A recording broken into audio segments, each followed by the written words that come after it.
ज्ञान नको देवा, अभिमान नित्य नवातया माझी, प्रेम सुख देई, प्रेम सुख देई, प्रेमाविन नाही नाही समाधान. सुग्रीव मित्रं परम पवित्रं, सीताकलत्रं नौमि जगात्रं, कारुण्यपात्रं शतपात्रनेत्रं, श्रीरामचन्द्रं सततं नमामि. मनोजयं मारुततुल्यवेगं, जितेन्द्रियं बुद्धिमतां वरिष्ठं, वातात्मजं वानरयुद्धमुख्यं, श्रीरामदूतं शरणं प्रपद्ये. महायोगपीठे तटे भीमरथं, वरं पुण्डलिकाय दातु मुनीन्द्रियं, समागत्य तिष्ठं तमानन्दकन्दं, परब्रह्मलिङ्गं भज पांडुरंगाकारो प्रथम नमन, पांडुरंगाकारो प्रथम नमन, रंगाकारो प्रथम नमन, पांडुरंगाकारो प्रथम नमन. ओ दुतर चरण संतानया, दुतर चरण संतानया, त्यांच्या कृपा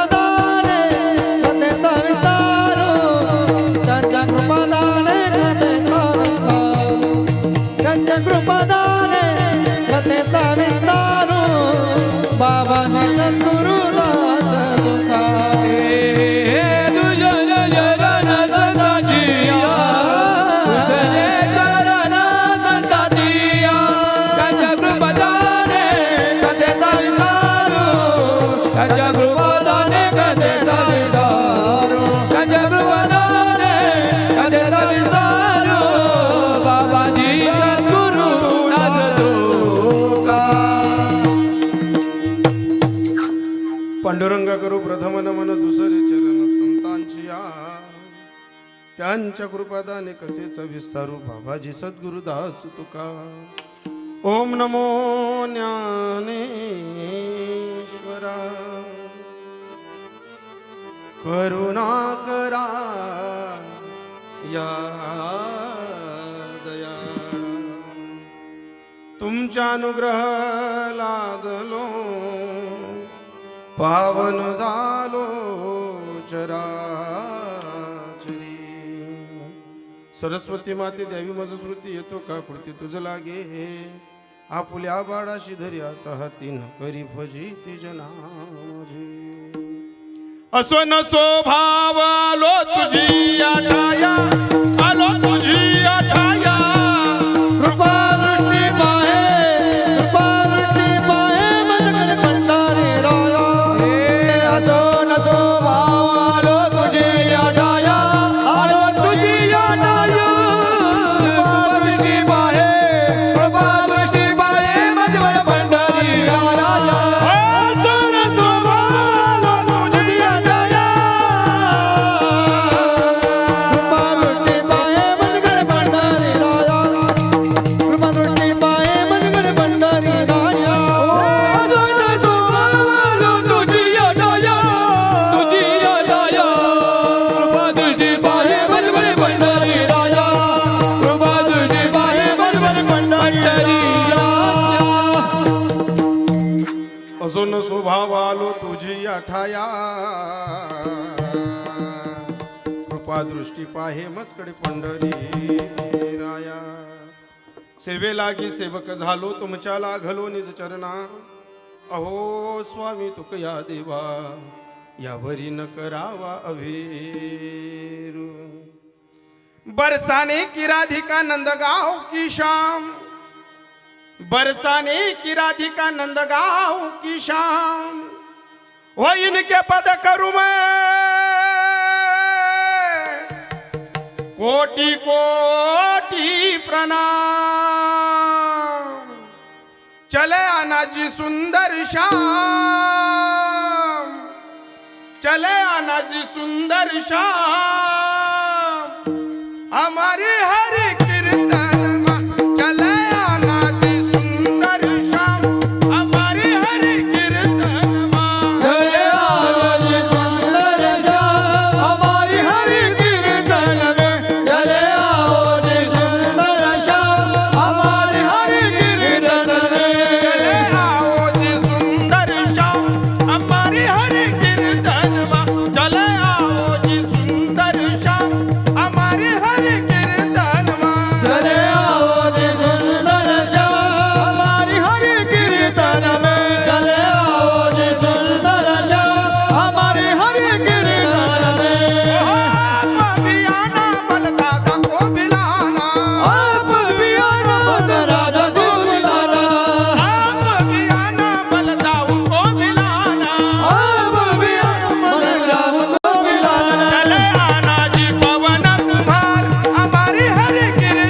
पवन कुम्हार हमारे हरे कीर्तन में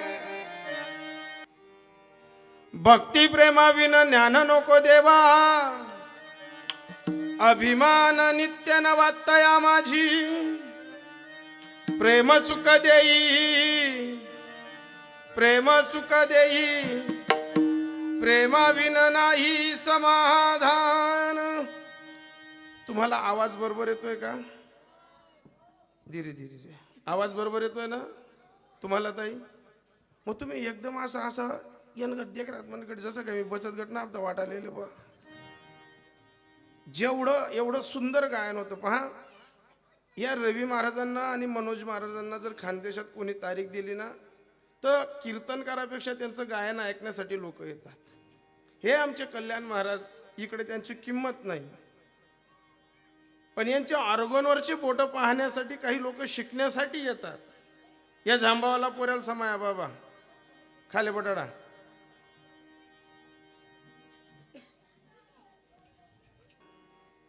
पण आज अशी परिस्थिती आपण देवाजवळ काहीतरी मागणी करणार आहोत. 7 दिवस तुम्ही कीर्तन ऐकलं, नामचिंतन ऐकलं. पहिला दिवस आणि 7वा दिवस आणि 8व्या दिवशी या कीर्तनकारांना बांधलं गेलेलं असतं मुद्देसहित. 7 दिवसानंतर जेव्हा 6 दिवस कीर्तन ऐकतो तर 6व्या दिवशी आपल्याला काही मागणी मागायची. आणि देवाजवळ मागणी मागत असताना 2 गोष्टी कराव्या लागतात. देवासमोर उभं असताना प्रेमी व्हावं लागतं, ज्ञानी नाही व्हावं लागत. जी माणसं ज्ञानी असतात ना त्यांचा उगम आणि चालण्याची स्थिती काही दिवस असते. अतिशहाणा त्याचा बैल रिकामा. ज्या घरात बायाच नम्र आहेत त्या घरात लक्ष्मी कायम नांदते. आणि जिथं महिलांमध्ये जगता नाही तडे असं बुचबुचू कर जर आजी तू युलू युलू तोंडे राहतच मानचेस ना. कारण का वैभव लक्ष्मी प्रसन्न नाही, घरातली गृहलक्ष्मी प्रसन्न नाही. आणि घरातलेच देवता प्रसन्न आहेत तर इतर देवतांना काय पाणी टाकून प्रसन्न कराल तुम्ही? आणि हे जे लहान लहान पोरं मध्ये मध्ये उठबस करतात ना यसले घडते का 2-2 नंबर काय टिकीस लय वाटी कि वच करायला नाही बुवा.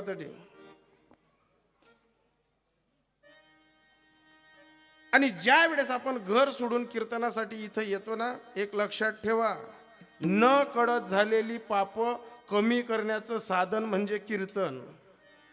कीर्तन हसण्यासाठी नाही ना कीर्तन दाखवण्यासाठी नाही.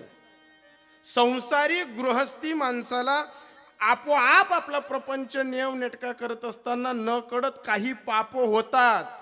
वाचिक पाप, नजरेचं पाप, शारीरिक पाप, मनोबल पाप, तपोबलाचं पाप. आणि या सर्व पापातनं मुक्ती कुठं तीर्थावर जाऊन नाही भेटत. कीर्तनात ज्यावेळेस टाळी वाजवली जाते, ज्यावेळेस नामचिंतन केलं जातं त्या नामचिंतनाने आणि आपल्या वाणीतनं निघणाऱ्या नामस्मरणाने ते पाप जडत असतं.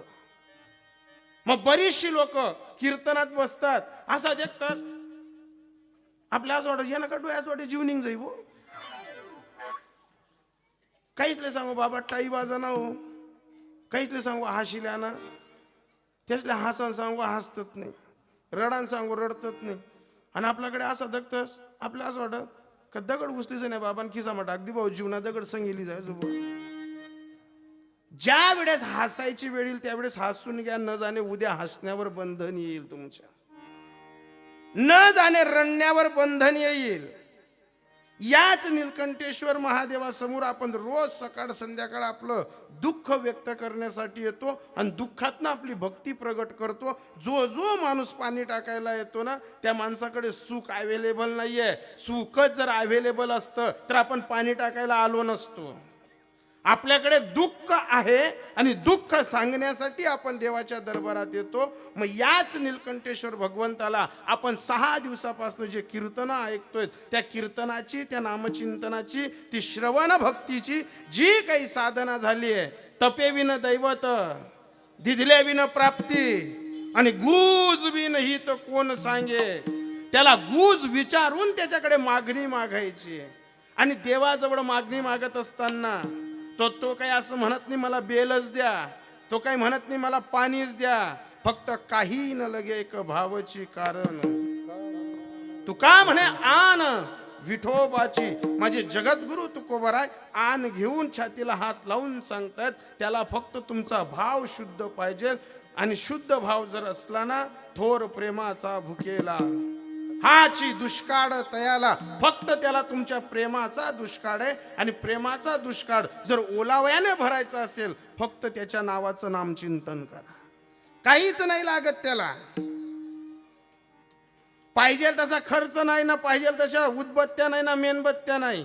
फक्त काय लागतं त्याला? आपलं नामस्मरण, हाताने वाजवलेली टाळी, मुखाने घेतलेलं नाम चिंतन, हेच त्या देवाला आवडतं. मग एकदा जेव्हा टाळी वाजण्याची वेळ येईल ना, अशी दणकून टाळी वाजा की देवाने म्हटलं पाहिजे की वाह, माझा भक्त मला शोधण्यासाठी आलेला आहे.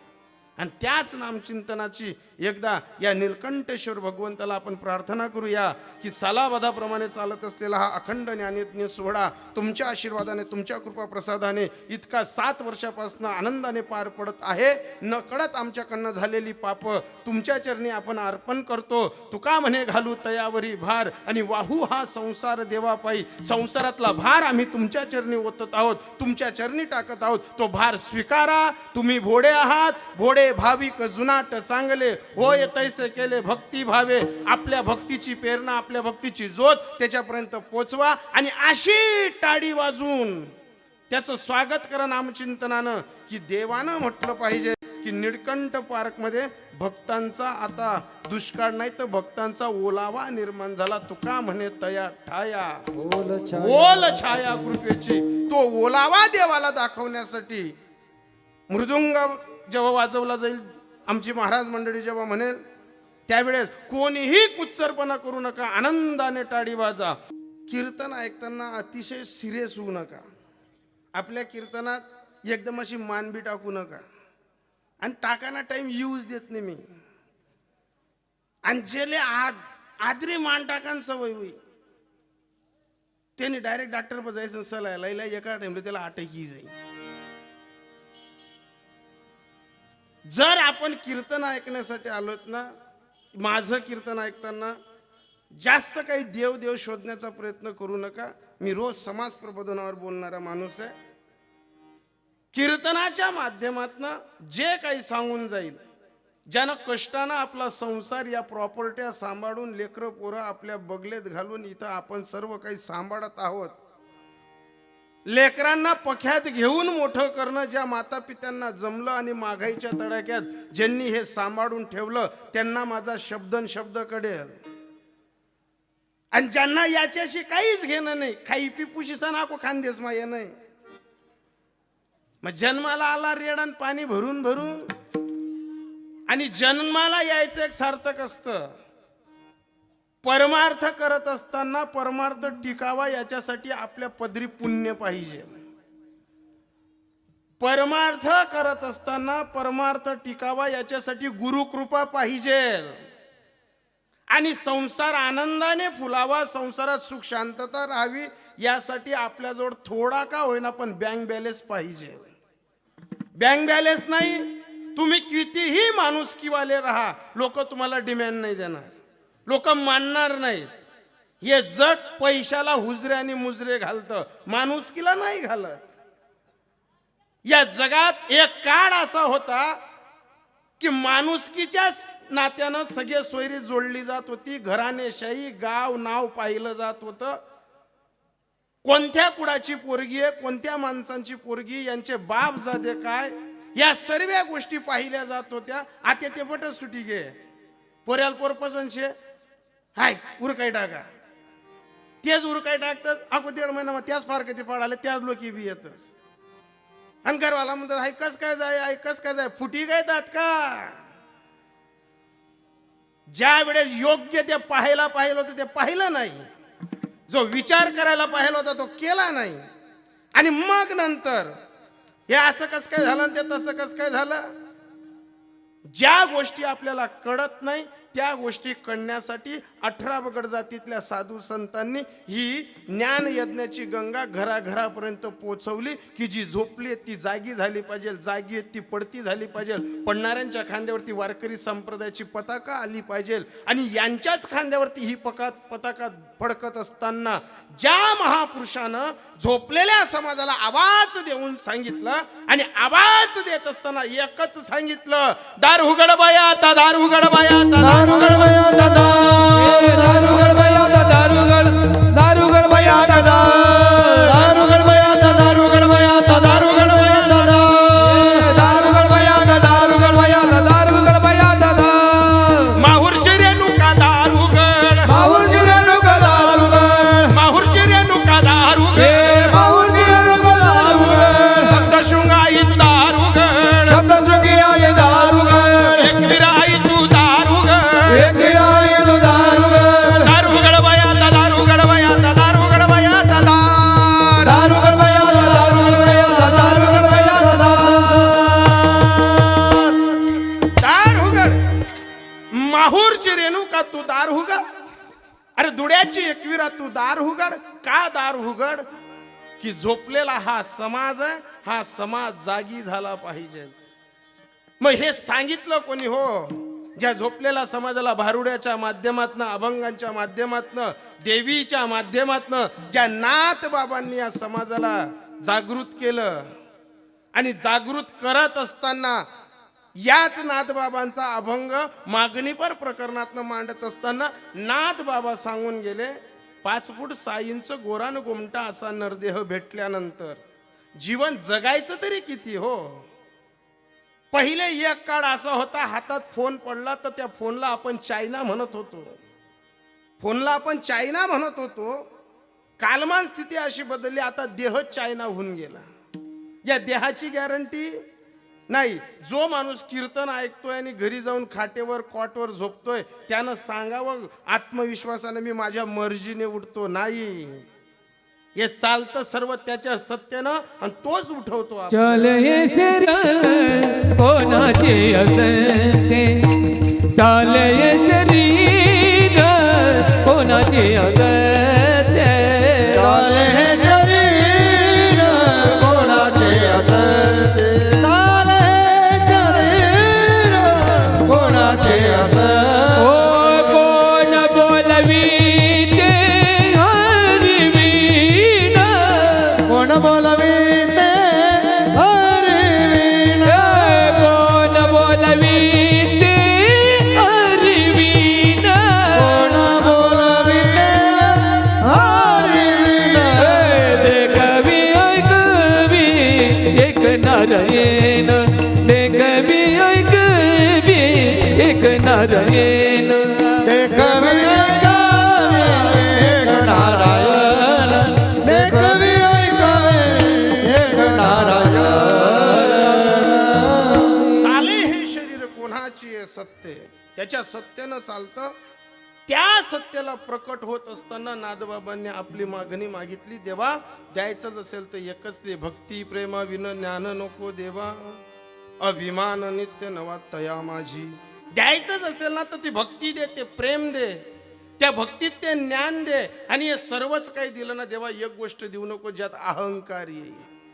जिथं अहंकार आला हजारो पिढ्या नसता नाबूद झाल्या, हजारो प्रॉपर्टीदार नसता नाबूद झाले. देऊ नको. द्यायचंच असेल भक्ती प्रेमा विना ज्ञान नको देवा, अभिमान नकोच देऊ. आणि जर अभिमान गाडूनच टाकला आणि हे 3 गोष्टी जर ज्याच्याकडे शिल्लक राहिल्या, भक्ती प्रेम ज्ञान, त्याच्या चेहऱ्यावरती पहा, प्रेम सुख देई, प्रेम सुख देई, प्रेमाविन नाही समाधान. एखादं कुटुंब घरातल्या घरात चटणी भाकर खातं, अल्पशा उत्पन्नातनं आपलं कुटुंब भागवतं. यांच्याकडे पैसे द्या आता तुम्ही. 5,000 रुपये होते, त्या दादांनी सांगितलेले होते, ते झाले का? 10,000 रुपये आहेत का? सागर आनंदा पाटील, सागर आनंदा पाटील, राजेंद्र पाटील यांनी 10,000 रुपये मुलांसाठी दिले. तुमच्याजवळ वा.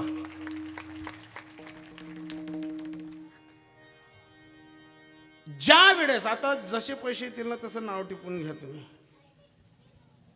देवा द्यायचंच असेल प्रेम दे.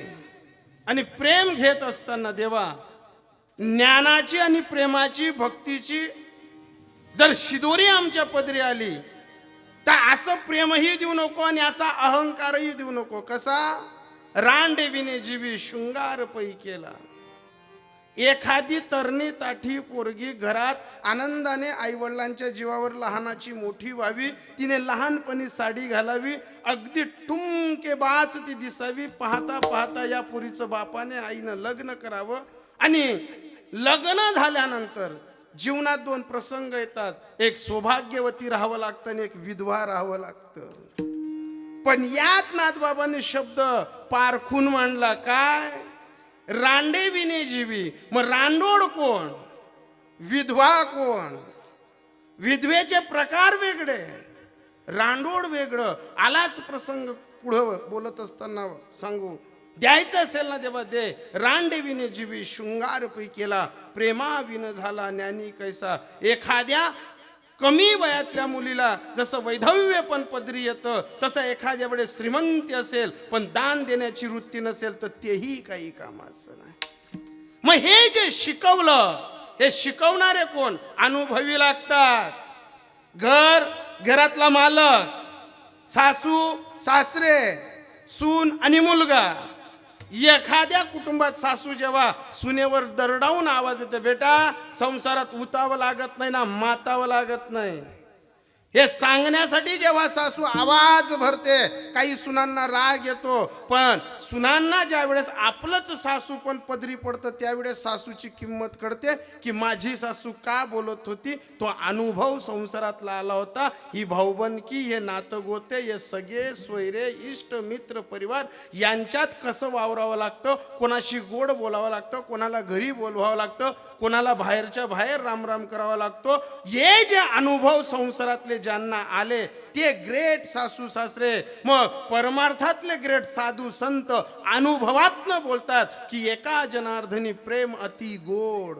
आम्हाला प्रेमाचा अनुभव आला, इतर गोष्टींचा अनुभव सोडा. पण तो अनुभव घेत असताना भक्ती पाहिली, प्रेम पाहिली, ज्ञान पाहिलं, समाधान पाहिलं, वैभवशाली कुटुंबातलं प्रेम पाहिला, अहंकार पाहिला. या साऱ्या गोष्टींचा अनुभव आमच्या पदरी आला. तो पदरी आलेला अनुभव आम्ही बोलून दाखवला आणि बोलत असताना एकच सांगितलं, आम्हाला फक्त एकच जाणवलं, संसारात काही लोक आपली असतात, काही लोक परकी असतात, काही हसून हाडकं मोडतात तर काही पायात पाय घालून आडवी पाडतात आणि पाठीवर थाप देतात. पण यांच्यातच वावरायचं असेल फक्त एकच करा, साच आणि मवाड, मी तुले परी रसाळ आणि शब्द जैसे कल्लोळ अमृताचे. फक्त प्रेमाने लोक जिंका. ज्याला प्रेमाने लोक जिंकता आली तो कोणत्याही परिस्थितीत समाधानी राहतो. आणि जो समाधानी आहे त्याच्यासाठी एकच सांगितलं तुकोबरायांनी, ठेविले आनंद तैसे राहावे, ठेविले आनंद तैसे राहावे, ठेविले आनंद तैसे राहावे, ठेविले आनंद तैसे राहावे. जिथे असू द्यावे समाधान, जिथे असू द्यावे समाधान, ठेविले आनंद तैसे राहावे, ठेविले आनंद तैसे राहावे. चित्त असू द्यावे समाधान, चित्त असू द्यावे समाधान, ठेविले आनंद तैसे राहावे, ठेविले आनंद तैसे राहावे. ठेविले आनंद तैसेची राहावे, चित्त असू द्यावे समाधानी. जी परिस्थिती असेल ती देवाला सांगा. देव आपल्याला सुखी ठेवण्याचा प्रयत्न करतो. त्याच वृत्तीने, त्याच प्रकृतीने, त्याच परिस्थितीने, त्याच मनस्थितीने या सनिया कंदे आणि नीलकंठ पार्कमधील लोकांनी एकजुटीने तपोबल, मनोबल आणि बाहुबल एकत्रित केलं. विचारांचं एक तत्व वापरलं, बुद्धीचा पालट धरा रे काही न मागुता. हा मनुष्य जन्म एकदा मनुष्य जन्म भेटणार आहे, तो पुन्हा पुन्हा भेटणार नाही. आणि पुन्हा पुन्हा तो भेटला किंवा नाही भेटला याची सावशती येत नाही. मग त्याच्या अगोदर 5 फूट 6 इंच गोरान गोमटा नरदेह घेऊन खानदेश प्रांतातनं या मुलखात गुजरात सारख्या सिटीत आल्यानंतर, एवढ्या महागड्या सिटीत आल्यानंतर आपलं कुटुंब सांभाळत असताना मी देवासाठी काहीतरी देणं लागतो, ही वृत्ती आणि प्रवृत्ती ज्या माणसांनी मनात धरली आणि छोटीशी का रक्कम होईना ती या मंडळीकडे जमा केली, सप्त मंडळवाल्यांकडे जमा केली आणि त्या छोट्याशा रकमेपासनं हा सभा मंडप, हे टेज, हे निलकंठ धाम आज जे चमकतंय ही फक्त तुमच्या कष्टाच्या कमाईवर चमकतंय. हो, एक एक रुपया तुम्ही कष्टानं दिलाय, त्या कष्टाच्या कमाईवर हा लाईट चमकतोय, हा मंडप चमकतोय, हा साऊंड चालतोय. आणि एवढे दिग्गज कीर्तनकार, एवढे तुम्ही दिग्गज कलाकार मंडळी आणली आहे. फक्त एकच तत्व तुम्ही तुमच्या जीवनात वापरलं, जोडोनी या धन उत्तम रे जोडणी दान उत्तम रे जोडणी दान उत्तम व्यवहार जोडणी दान उत्तम व्यवहार उदास विचारी बेजिकारी उदास विचारी बेजिकारी उदास विचारी वेचकारी उदास विचार वेचकारी उत्तम जिगाती होय गबावेला उत्तम जिगाती होय गबावेला उत्तम जिगाती होय गबावेला उत्तम भोगेला जीवा खानी जोडून या धन उत्तम व्यवहारे उदास विचारे हेच करी. तुम्ही योग्य ते धन जोडलं महाराज, जोडून या धन. तुम्ही एक एक रुपया कष्टाचा जमवला. येऊन सांगू आमले माहिती नाही तुम्ही कोणचे बॉस, ही अशी अवस्था होते. चुलाल नव्हतं दिद्यो आणि आम्ही रांधच नाही, एकानेही उठू नका. आणि पहिला मुद्दा महिलांना सांगतो, जो दाखलं पोरग उठस ना त्याला तटीच चिमकुटी खोलून पटकन पटाडले हो. तेच ना बाप्या कसा घाबरतोस तुमले, आटलं नाही सांग रे मी, आटलं गाव सांगू तसं. सालावादाप्रमाणे चालत असलेला हा ज्ञानयज्ञ सोहळा पाहता पाहता 7 वर्ष पूर्ण झाली. 8व्या वर्षाची ही समाप्ती आज 7व्या दिवसापर्यंत आली. पण काल जो गरबा थोडासा चालला 10-15 मिनिटं, मलाही असं वाटत होतं की काय महिला नाचतील बा. पण खरोखर ज्या महिला गरबा खेळत होत्या, मी व्हिडिओ करीसन गर्द अडतिले म्हणतो, देख आपण बी गर शिकसू ताई म्हणे. मग आपली दल्ली म्हणतो, दल्ली गाव गई का मग कुचूत आपण दल्ली दाखत नाही करा ना काही. या दल्ल्या बट पडीन मतली सण ऐकले तिने गली मापा पडती देखवा त्यासल्या काही लाश का त्यांपेक्षा दलील गाव काढ दिसू आपण. 2-2 जातील सांगू म्हणतं, इथं देखील कसा घर का मारत, कसं फिरत. हा विनोदाचा भाग नाही, पण जेवढ्याही जण तुम्ही गरबा खेळत होता ना, फेट्या सहित 10-10 वेळेस नमन करतो. खरंच पाहण्यासारखं होतं. एकदा टाळी वाजा तुमच्यासाठी. टाळ्या बी असा वाजतोस तुम्ही जसं काय मी केशेश्वर फुगाई का लिहिले. टाळी अशी दणकून झाली पाहिजे की ज्या दिंडीमा नाचतात नाही त्यातले समजायला पाहिजे, टाळ्या इथल्या वाजताच तर नाचतं कितला होतीन भाऊ. जे काही गरबा झाला, जे काही हरिपाठातला आनंदाला अलोकनीय देखना सोहळा होता. मला माहित नाही 7 वर्षात काय झालं असेल नाही झालं असेल, पण जे या वर्षी दाखवलं तुम्ही खरंच शब्दात मांडता येणार नाही. ज्यांच्याकडे भोजन पंगत होत्या पहिल्या दिवसापासनं तर शेवटपर्यंत एक बोलून जाईल, आम्ही रोज कीर्तन करतो, रोज लोकांच्या घरी जेवतो, पाहिजे तसा भोजन पंक्तीचा स्वाद खानदेशही देतो. पण माझ्या खानदेशच्या बाया तुम्ही गुजरातमध्ये पाठवा का युरोपमध्ये पाठवा का जापानमध्ये पाठवा, त्यांच्या हाताची जी चव आहे ती चव आपलाच माणूस ओळखू शकतो, इतर माणसांना त्याची जाणीव नाही होणार. जसं विनेकरी बाबांना मी निरोप दिला की बाबा आज मेथीन भाजी व्हायला पाहिजे, भाकर व्हायला पाहिजे, इथलं जर घर सांगा म्हणे ती सांगी पहिले भाजीपाला लय येत जा आणि मग गोष्टी करत जा. परिस्थिती अशी आहे की पांडुरंगाच्या दरबारी काय मागच्या जन्मी आम्ही पुण्य केलं असेल महाराज. तुम्ही एक एक रुपया कष्टानं कमावणारी माणसं आहेत. सकाळपासनं ड्युटीला जातात, संध्याकाळी घरी येतात. एकही घर असं नाही की कोणी डायमंड लावत नाही ना, कोणी साड्या झटकत नाही. एक एक महिला उद्योग करत आपलं कुटुंब सांभाळते. आणि या कुटुंबात तुम्ही जो आनंद व्यक्त करतात संप्रदायाचा, सुखाच्या व्यवहारी सुख लाभ झाला, आनंद कोंदला मागे पुढे, तुमचा जो आनंद आहे हा शब्दात मांडता येणार नाही. आणि या निलकंठ धामातील मी महादेवांना एकच सांगेल, मी येऊ नको येऊ तो विषय सोडा, पण चंद्र आणि सूर्य आहे तोपर्यंत एक एक रुपयाचा कष्टाचा पैसा तुमचा असाच चमकत राहायला पाहिजे आणि तुम्हाला महादेवाने उदंड आयुष्य दिलं पाहिजे.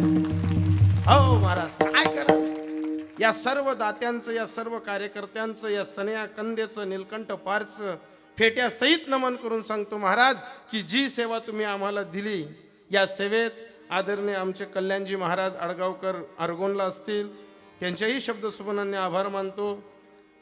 कानदेशात ज्यांच्या गायनाची कोकिळा म्हणून सर्वांकडे ओळख आहे आमचे रवी महाराज, तेही 7 दिवस थांबले शब्दाला मान देऊन त्यांचेही आभार मानतो. मागच्या वर्षी ज्यांनी या निलकंठ धामचं प्रेम जिंकलं होतं आणि त्या अनुभव तत्वानं मीही त्यांना आमंत्रित केलं असे आमचे मनोज दादा, तेही थांबले. दुर्गेश दादा, तूही दुर्गेशच ना, दर्शन, ते म्हणा वयमानुसार बस बाते. दर्शन दादा, तुलाही शब्द दिला, तू आला, तुझेही आभार मानतो. इकडे आमचे आकाश महाराज आहेत, त्यांच्या संस्थेतील सर्व मुलं आहेत. सचिन महाराज यांची सेवा झाली तेही हजर आहेत. वैभव महाराज आहेत, सोन सिलवून, दोघंही चोपदार आहेत. पण चोपदारच नव्हे असं नशीब गांडू, एक कपडागारी फिरायना आणि एक विदाऊट डॅसमध्ये फिरायना. एक चोपदार इथला डायरेक्ट DSP गद्दीक राहना, एक डायरेक्ट सिटी पोलीस ना हात खाले वय, ती गाडी पण पैसा लईये, ती गाडी पण पैसा लईये. आणि नंतर समजलं तो चोपदार नाही भीमचंद जोशी वा, रातभर झोपू दिलं नाही कोणताच रूम. ही ओ बापरे, काय दांगडोय भाऊ असा. तुम्ही चांगलं वी घे तर निघ्या आठे भयान काम शे. 2-4 रोज एक गरम आवाज बाहेर निघी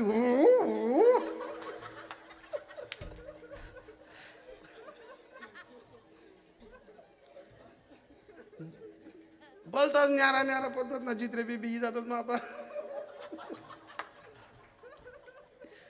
रामकृष्ण महाराज आहेत ज्यांनी सांबड अतिशय गोड वाजवली असे आमचे राजेश महाराज आहेत. आणि सोन्याभाई, पंकज दादाने मला सांगितलं तुझा पत्ता सोन्याबाई, तू साऊंड सिस्टीम मध्ये कमी आहे पण वारकरी संप्रदाय तुझं जास्त प्रेम आहे.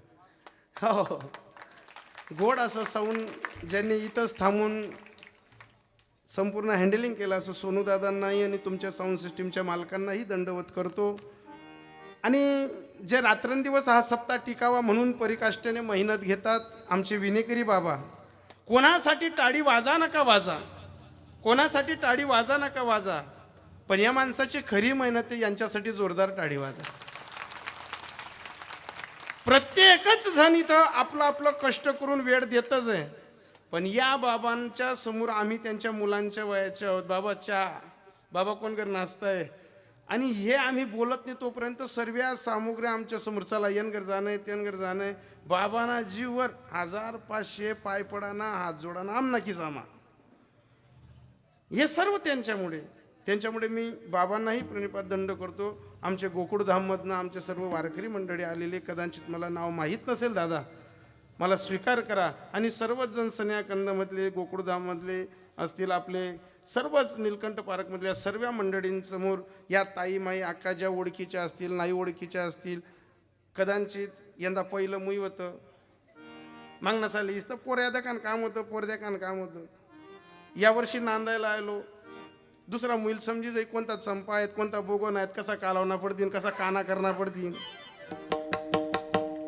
समजून जाईल. पण सर्वांसमोर एकच सांगेल महाराज, परी माझ्या दैवा पार नाही, नाही, परी माझ्या दैवा पार नाही, पार नाही, परी माझ्या दैवा पार नाही, पार नाही, परी माझ्या दैवा पार नाही. तुका म्हणे माझं गणो त्यांचे सेवा, तुका म्हणे माझं गणो त्यांचे सेवा, परी माझ्या दैवा पार नाही, हा, परी माझ्या दैवा पार नाही. तुका म्हणे माझं गणो त्यांची सेवा, तुका म्हणे माझं गणो त्यांची सेवा, परी माझ्या दैवा पार नाही, परी माझ्या दैवा पार नाही. तुका म्हणे माझं घडो त्यांची सेवा, परी माझ्या दैवा पार नाही. नाथ बाबांचा अभंग आहे हा. अभंग मागणी पर आहे. दे, हसू नका कोणी, आता शांत उभे राहा. देवाजवळ मागणी मागतायत आणि मागणी कोणी मागावी. नाथ बाबांची मागणी सोपी आहे. देवा द्यायची असेल तर भक्ती दे, प्रेम दे, ज्ञान दे, पण अहंकार त्याच्यात देऊ नको. शब्द असे पाहिजे माणसाचे. शब्दाने माणूस समाज जिंकतो, शब्दाने माणूस शत्रूवर विजय प्राप्त करतो, शब्दानं देवाला सुद्धा दया येईल असं काहीतरी आपण प्रेम उत्पन्न करतो. महाराज सोपी गोष्ट नाहीये. पण देवाजवळ मागणी मागत असताना एक तत्व वापरावं. बुद्धिवान माणूस देवाजवळ मागताना सुद्धा चातुर्य वापरतो. चातुर्य ज्याच्याजवळ असतं त्याची भक्ती कमी असेल, पण देवाजवळ मागण्याची कला ज्याच्याजवळ असते ना, तो भक्ती थोडी जरी करतो तरी देव त्याला मन भरून देतो. काही काही लोक खूप भक्ती करतात, नागपूर तर शिरपूर गण लावतात, पाहिजे तसे कपडे घालतात, पण नजरा खराब असतात आणि वाणी खराब असते, कृत्य खराब असतं. देवाचा ढिंडोरा पिटत असताना जर वाणी नाही, नजर या देहाच्या जर घटिका वाईट असतील, तुम्ही कितीही देवाच्या नावावर पैसा कमवा, एक दिवस तत्व वापरावं लागेल की भोग तो ना घडे संचिता वाचवणे, करावे ते मनी समाधान. भोग भोगावेच लागतील. आणि या भोग भोगत असताना एक तत्व वापरायचं आपण. भोग कोणीही भोगू शकतं, पण कोणाला सुखाचे भोग येतात, कोणाला दुःखाचे भोग येतात. मग दुःखातही देवालाच आपण साक्षी ठेवावं आणि आनंदातही देवालाच साक्षी ठेवावं.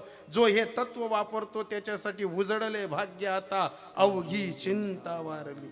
चिंता वारते. देवाजवळ मागणीच मागायचे ना, फक्त बुद्धीचं कौशल्य वापरा.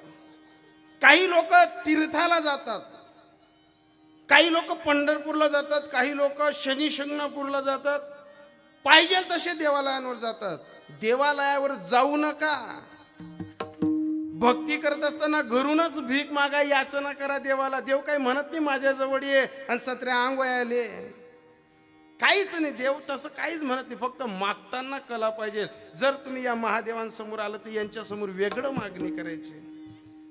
जर तुम्ही शनिदेवांकडे गेलात तर वेगळी मागणी करायची, मारुतीरायांसमोर गेलात तर वेगळी मागणी करायची. यदा कदाचित आलाच तुमच्या जीवनात प्रसंग, शनिदेवाच्या मंदिरात गेलात तुम्ही आणि मागणीच मागायची, तर काय मागावं बाबा? चला ना, एकच मिनिट डोळे लावून आपण शनिदेवाच्या मंदिरात गेलो, शनिदेव समोर आपण हात जोडून उभे आणि सांगतोय देवाला, शनिदेवा आम्ही तुमचं दर्शन घ्यायला आलो, आम्हाला मागणी मागायची. काय मागाल बरं? शनिदेवा आमच्यावर कृपा.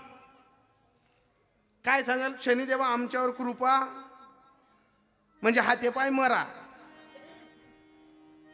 शनिदेवाजवळ मागणी मागायची ना, बुद्धी, चातुर्यता. पुराणातले काही उदाहरण आहेत. शनिदेवाच्या मंदिरात गेलात आणि जर मागणीच मागायचे तर शनिदेवाच्या समोर कधीच उभे राहू नका, कधीच नाही. जिथं देवाचा बाप टिकत नाही तिथं आपण सुद्धा चालणार. दशरथ राजांना खाली यावं लागलं लंकेतनं.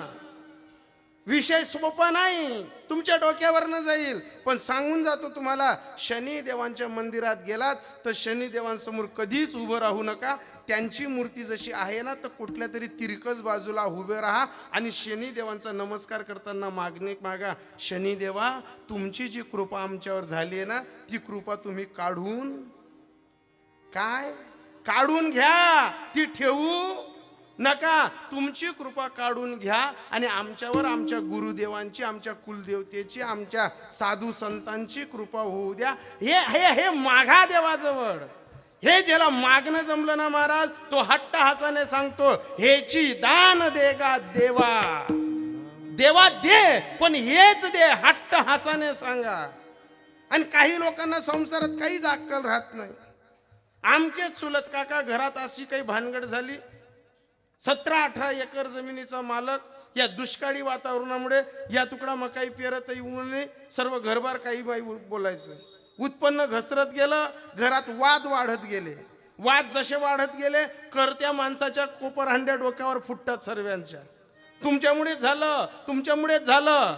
वाद एवढा निर्माण झाला वाद. शेवटी काकांनी घर सोडलं आणि आईमरीच्या मंदिरात जाऊन झोपायला लागले. एवढा मोठा ग्रेट माणूस, ज्ञानी माणूस, गलीत न गेला तर त्याला रामराम घालणारे जास्त. पण परिस्थिती, कालमान स्थिती, एकदा का ग्रहण लागलं ना, ज्ञानी माणसाला सुद्धा मूर्खासारखं वागावं लागतं. झालं काय, आईमरीच्या मंदिरात राहायला लागले. गावातील दुःशासन, दुर्योधन प्रवृत्तीच्या लोकांनी मुलांना निरोप दिला, ऐ तुमचा बाप आईमरीच्या मंदिरावर झोपतो. अरे काही वाटतं का तुम्हाला? तीच पोरं आईमरीच्या मंदिरावरती गेले. तिथं सांगितलं, काय आबा इथला डंग नदी कस काठी आडा पडतोस तुम्ही तर? लोके टच बोलता जमले. त्यांनी हात जोडला, म्हणे का रे घरमा राहिनू तर तुम्ही सुख ना दगतत नाही, बाहेर ऊन तर माले तुम्ही आता आडा पडू राहत नाही, मी करू काय, पावडर पिलिऊ. शेवटी अजून त्यांना त्या गोष्टीची लज्जा वाटली. आईमरीची बहीण गावाच्या वेशीवर असते, तिला म्हणतो आपण अवदसा. या अवदेशाच्या मंदिरात ते राहायला लागले. गावापासून दूर जंगलात गेले. तिथं सेवा करायची, पाणी आणायची, देवीची आंघोळ पूजा वगैरे अवदस्याची करायची. आणि या अवदस्याची पूजा करता करता एक दिवस अवदसा प्रसन्न झाली. आणि अवदसा प्रसन्न झाल्यानंतर देवीने विचारलं, बेटा माग काय पाहिजे? म्हणे आई काहीच देऊ नको. तो माणूस हुशार होता. 17 एकर जमीन ज्याने बापजाद्याची सांभाळून ठेवली होती, तो का वेडा असेल का हो? त्याने आज त्या अवदस्याला एकच प्रार्थना केली, म्हणे माय जशी माझ्या घरात आली ना, तशीच्या तशी माझ्या घरातनं निघून जाय. जशी माझ्या घरात प्रवेश केलाय ना, तू जास्त वेळ काही थांबू नको, तू लवकर माझ्या घरातनं निघून जाय. देवीची कृपा झाली. जशी अवदसा त्याच्या घरात घुसली होती, तशीच्या तशी त्याच्या घरातनं निघून गेली. भराटी 17 एकर बागेत, आता बोर लावा का पाणी, तथा एरखंदी का पाणी. आणि मग या दोन्ही दिसले, ओ बाप आपली इथली परिस्थिती ना, आपला दल्ला कथा जंगलमा जप. पुन्हा त्या बाबांना घ्यायला गेले, घरी आणलं. आणि तेच ना चुलत भाऊनी ती गंमत दे की हाव कनी जंगलमा जपाल गयता येल काही काहीतरी प्रसन्न जाय. आणि मग येस भरभराटी वहिनी तेच ना चुलत भाऊ अवदसन मंदिर मा, त्या बी अंग धोये देवीला अगरबत्त्याला आहेत, त्यांनाही देवी प्रसन्न झाली. आता मागण्याची अक्कल नाही. काही काही लोकेस ना वय जात, तरी बी लगीन मा उवा नासतीस नाही, त्या ववायना टाकायला जातस. अरे डंगरातून जीवना दगड उचला सारखा होई घ्या तू. काही लोकांना अजिबात अक्कल नाही. ममुराबादकडे गेलो मी, सहज मला फोन आला, म्हणे महाराज तारीख टिपून घ्या. टिपून घेतली, काहीच विचार नाही, फक्त तारीख टिपून घेतली. जाण्याच्या दिवशी फोन केला, म्हटलं का रे भाऊ कार्यक्रम आहे तुमच्याकडे? म्हणे हो. कशा निमित्ताने? म्हणे वाढदिवस. ममुराबादला कीर्तनाला चालला गेलो. वाढदिवस करायचा असेल म्हटलं, या दाखला पुरेसा जसा राहतस तसा. केक मी कापणं होतीन, फुगा फागा फोडणं होतीन, येरमेकले केक चोपडणं होई, निघणं. गेलो तिथं 105 वर्षाच्या आजोबांचा वाढदिवस. बटा 17-18 नातून 10 पोरेन हुवान जो खाण ना खाण, बाबांना अंगे पांगे. त्यांचे नातू आले. आणि खरं सांगू का तुम्हाला, ऐका, हे लहान पोरं असतात ना, या 4 वाजायला लागून आजीबाबाच नि समायो. 4 वाजनात काही असले ना, आजीबाबाच चिमकुट्याकडून कोकाडो. त्या कोकाला लागणार का, आजीने लगेच सांगो, दाखव बहीण, अहो क्रीम नाही बिस्कुट ना पुढा मांग राय ना, अहो एक नाही म्हणस 2 म्हणस. तेन माहिनी 2 आणत का ती एक तेन मुसळा मागाल देव एक आपला हुशार ठिलो 6-7 आपण गप काढले हो 2-4 8 रोज करा तुम्ही त्यांना माहिती आहे ना तो खर्च वाढणार का नाही तू नको समवतून तब्येत खुलानी मनगट राहिनी काय सांगावं तुम्हाला तेच काका जेव्हा अवधसाकडे गेले अवधसा प्रसन्न झाली आणि अवधसा प्रसन्न होत असताना आता तो बुद्धिवान माणूस काही माणसं असतात बुद्धिवान जसं बोललो ना मी ते 95 वर्षाचे आजोबा आणि त्यांचा वाढदिवस ते नातू माझ्याजवळ आले मला असं वाटलं कोणाचा लहान मुलाचा वाढदिवस असेल त्यांना विचारलं म्हटलं कोणाचा म्हणे हे 95 वर्षाचे आजोबा आहेत त्यांचा वाढदिवस त्या आजोबाकडे मी असा देख असा लाकून ना झिलपी ना तर आजोबा म्हणतो चांगला ऊन माराय ना तर त्यांना बई जाई गेलो मी त्या आजोबांजवळ नमस्कार केला सर्व नात्रे आजूबाजूला सारखी घात मी आजोबास बसलो काही लोकांना नाही कळत त्यांच्याजवळ बसलो विचारलं म्हटलं आजोबा जय हरी म्हणतो त्याला कडक दिकस म्हटलं काय म्हणतो बाबा संसार बठ आहे बाबा नात्रे शेत पोरे शेत हुवा शेत म्हणतो तुमनं म्हणणं काय बाबा काय नाही बाबा बट आहे ती बी पाहिजे ती म्हणतो तसा तर तू बी पाहिजे नको जाड तू बी निघाल परवडता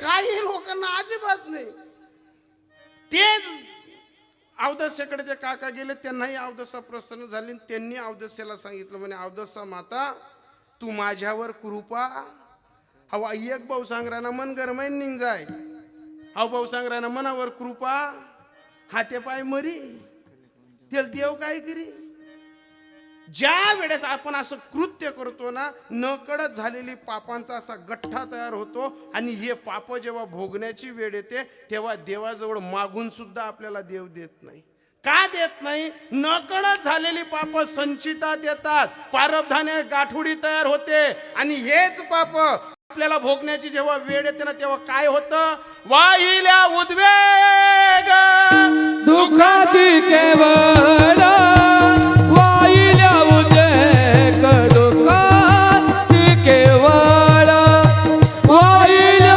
उद्वेग दुःखाची केवळ वाहिल्या उद्वेग दुःखाची केवळ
इकडे शनिदेवांजवळ मागणी मागायची तर काय मागणी मागायची नकळत झालेला जीवनातला हा भ्रम काहीतरी आपल्या प्रारब्धात काहीतरी वाईट परिणाम करतो त्याचे भोग भोगावे लागतात नाका तोंडाशी आलेला घात चालला जातो बऱ्याच बाया आता महादेवाला पाणी टाकायला जातात बऱ्याच नाही तर प्रत्येक जण जातात मग महादेवाजवळ मागणी मागण्यासाठी जातो ना आपण काय करण्यासाठी जातो अरे दुःख शिल्लक आहे म्हणून जातो ना पण एक काम करा महादेवाच्या मंदिरात मी इथं पाहतोय जरूर काहीतरी महादेवाजवळ मागा शिव महापुराण ऐका पहिलाच नियम असा आहे की 4 वाजले का महादेवाच्या मंदिरावर पाणी चढवायला चालत नाही हे मी माझ्या घरचं नाही सांगत आहे शिव महापुराण सांगतं 4 वाजले की महादेवाच्या मंदिरात पाणी चालत नाही ज्या जलाधारीवरती पाणी टाकतो आपण शिव महापुराण सांगतं की त्या जलाधारीवर शंभू महादेवांच्या 6 मुली 4 वाजेपासून निद्रा अवस्थेत जातात. तेव्हा पाणी जेव्हा टाकलं जातं ना, तर ते पाणी टाकणं पुण्याच्या घटिकेत जमा होत नाही, ते देवाचा संताप निर्माण होतो आणि ते पापाच्याकडे जातं आपलं. बरेच जण महादेवावरती पाणी टाकतात. ही घटिका पहिली. दुसरं ऐका, पाणी जरूर टाका, मी त्या विरोधात नाही, पण पाणी टाकत असताना या नीलकंठेश्वर महादेवांची जलाधारी उत्तर दिशेला आहे. शिवमहापुराण ऐका. प्रदीप मिश्रांकडे जा, आमचा विश्वास नाही बसेल तर. प्रदीप मिश्राजी सांगतात, जलाधारीवर पाणी टाकत असताना कोणत्याही दिशेला तोंड करावं लागत नाही. जलाधारी उत्तर दिशेला असते. आपण उत्तर दिशेकडनं उभं राहावं, दक्षिणेकडे आपलं तोंड करावं आणि मग पाणी टाकावं. ते भोले बाबा स्वीकारतात. लिना तांब्या चालण्यात एक ना मांडीवर पाय, एक ना डोक्यावर पाय, उभरी उन्यात असा ना पाहिजे. महादेवले अशी थंडी भराई जायले. गावे गाव ना महादेव आराय मारतात. बाबा सुरत जाशात तर चांगलं शेटर लय जात म्हणत मनच फाटी ये. चालत नाही ना. जलाधारीवर पाणी टाकत असताना आपलं तोंड दक्षिणेकडे पाहिजे. दुसरी गोष्ट, इथला तांदूळ आणि इथलं बेलपत्र ज्या माता माऊलीच्या ज्या पुरुषाच्या पायदळी येत असेल, 12 वर्षानंतरचं केलेले पुण्य ते त्याच मिनिटाला चाललं जातं. पुष्पगंधाची कथा ऐकून घ्या, लगेच लक्षात येऊन जाईल. आणि हाय काय तुमले सांगसू मी, तुम्ही बट प्रदीप मिश्रांना ऐकी सण येडावी जायले. आणि तुम्हालाच काय सांगू, आमच्या सुद्धा घरी प्रदीप मिश्रा पोचून गेलाय आणि इथलं उपघाट टाकेले. मी विरोधात नाही, पाणी जरूर टाका. मी या मताचा आहे, ज्या घरामध्ये लग्न करण्यासारखी मुलगी असेल, लग्न करण्यासारखा मुलगा असेल, ज्यांना मनासारखं सीट पाहिजेल असेल, स्थळ पाहिजेल असेल, त्यांनी 11 महिने जिथं पिंपळ आणि महादेव आहेत, पहिले अर्धा लोटा पाणी पिंपळाला टाका, अर्धा लोटा पाणी महादेवावरती टाका, अर्धा लोट्यातलं थोडंसं पाणी नंदीश्वराच्या पुढच्या पायावरती टाका. तुमचा आंतरिकला संकल्प नंदीश्वराच्या कानात सांगा. कानात सांगताना हा निरोप आमच्या भोले बाबांना दे आणि भोले बाबांनी तो आमचा निरोप स्वीकारावा, ही प्रार्थना नंदीश्वर भगवंताला करावी लागते. ज्याला हे जमलं त्याला सोपं आहे, त्याला मागणी मागण्याचा अधिकार आहे. तो कशी मागणी मागू शकतो. देव प्रसन्न झाला तर काय वाटतं. आणि हे जे सांगतो ना मी तुम्हाला, हे आमना बिगर सांगी कटाई घेऊ. मी इकडे येण्याच्या 2-4 दिवसापूर्वी मी पण कुठून तरी कीर्तन करून आलो. 2:30-3 झाले असते. मी म्हणतो काय कोणले उठाडो बटान बटा जपिले. मी बी असा गुच्चूप घेऊ जपी राहिनो. 3 वाजता बटा छातीवर लाईटे लाग्या, डोळ्यात सोयात. म्हणतो ऐ काय करा गुचू बटा, टोकू नका. म्हणतो टोकू नका काय करायचं, तू असं बोल नका. तुम्हाला 100 जतावं ना. पुन्हा म्हणतो तू करी काय राणी, तुम्हाला सांगा ना गुचू बटा असं. म्हणतो देख मी गुचू पशी एक सोबत बी बोलायनो नाही. पण आता या बटा छातीवर लाईटेला येते ना. आता काही ती दवी ती या फपोला फापोला ना जाडे जुडाय काय शे म्हणे. मी पशुपती ना उपास करायनो. हो म्हणा. वा हो पशुपती आपला बी गरबिडी घ्या. तिल म्हणतं येडी तू त्या टीव्ही मधला प्रदीप मिश्रांना ऐकस. तू ना प्रदीप मिश्रा रोज गावे गाव सांग राय ना. तू इस्त म्हणा फेटा उतारले, आम्ही सगळ्याचीच भाऊ दिखतस. त्या भाऊन नाक देख म्हण नाक देख एकदम सारखं. त्यांना बी वरला उडी जायलेत, म्हणा बी वरला उडी जायले.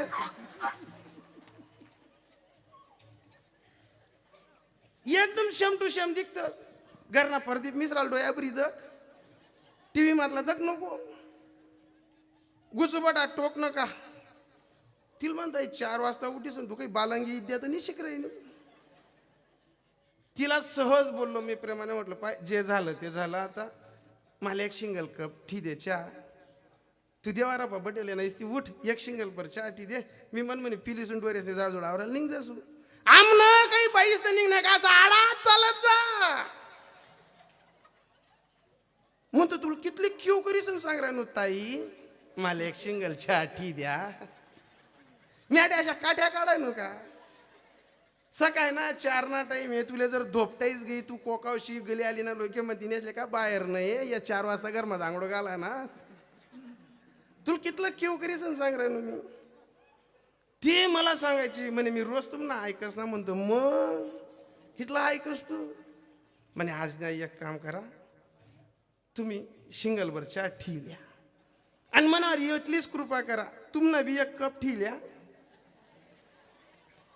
तुम्ही बी तर तेच ना पुढे येत आको मी म्हणता आमनाच गरू ही ती म्हणे तुम्ही आता एक कप ठिल्या म्हणते येडी तू आठ्यास बट मी चालू चहा ठिलयस तू ऐक कबशी मन हात महिन लिहिले पिले ती कबशी मन पा दिदे मी लगे दुई सुईला की गॅस वाटावर ठी देस